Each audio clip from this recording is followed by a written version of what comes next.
There are times you will need help in your life. Even though you are great, do not be afraid to be open for help. Financial help. Don't say I'm divine, my supply comes from heaven. Yes sir, there are times you just have to be honest. Please help me. I'm in a phase in my spiritual walk. I am still in the school of the spirit and I am not ashamed. There are many people who are sick. They secretly go and swallow drugs and come out and say, for 5 years I've not taken any drug, because they are conscious of being a lion.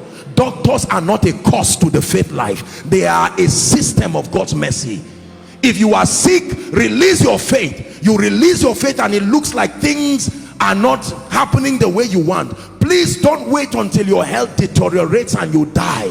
Be honest enough to go to the hospital while still in the school of the spirit. God's ultimate is that we become fortified to a point that there may not be need for those things. But whilst you are on that journey, take advantage of the supplies that cater for your humanity. There are people today who have died the death of fools. Identifying and admitting their humanity would have saved them trouble. Witnesses. Witnesses are not spirits of God. They are men. It is just that they are of God. There are people today who, in a bid to show the excellency of spirituality, have destroyed themselves. Can I tell you this? I'm not endorsing carelessness, but the body of Christ must be careful with this godlike expectation they have over men of God and leaders. Great men are men. The greatest and the best of us is still a man. There is, and I can tell you where that mistake came from. It came from us men of God. In a bid to show the excellency of the power of God, we feel ashamed of our humanity to our peril. If only you opened up your heart and let people know you needed help, you will be surprised how many people will be willing to help you. But when you let people know that you are God, you have so close a relationship with him, they will leave you there and you get punished for not being trained using this third phase. Again, the lion, royalty and power. Then a call to service, the calf. But men will use you and strangle you. I told you here that a man of God, a father of faith in Enugu, he called me to his office after his conference and he said, Apostle, please be careful. Africans kill their prophets. He's not being sarcastic. He's saying once people identify the grace of God upon your life, they will suck you dry. Suck you dry. There are many people who are backsliding today because of ministry. They didn't have time for study again. 30 invitations in 1 week, and you keep working for God and stop working with God.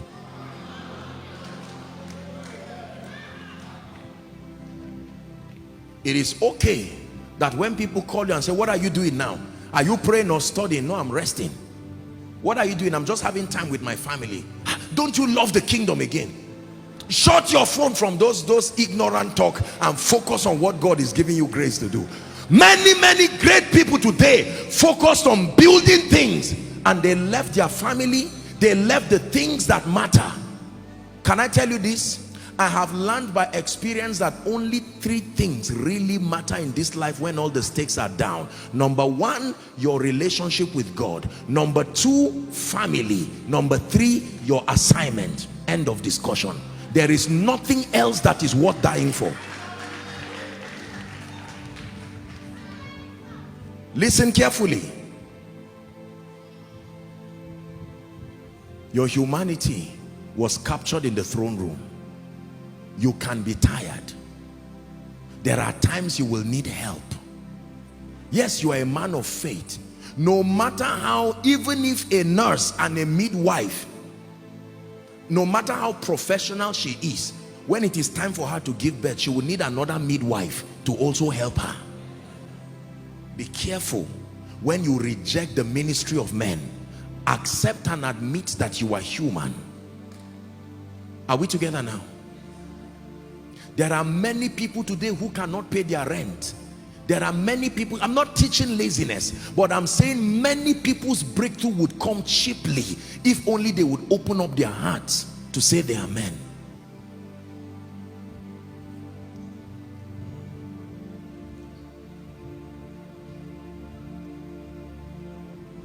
How are you feeling today? Great and excellent. Why are you crying? Oh, don't worry. This is the day the Lord has made. It's all right. You are speaking faith. But when you are with someone who can help you, what is happening? Look, I had a quarrel with my wife this morning. Can we stand in faith and agree? Ah, man of God, you wrote 5 books on marriage and this is what is happening. No, no, no. Listen, I'm not saying this to be sarcastic. You have to be very careful. Otherwise, men will push you to a point where your life will become a disaster. Listen to my teaching, why revivals die. There is only one reason why revivals die: the humanity of men. Jesus wept. Jesus was hungry.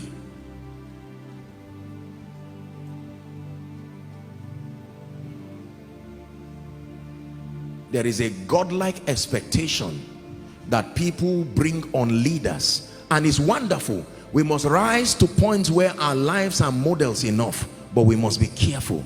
In the midst of that, we are men.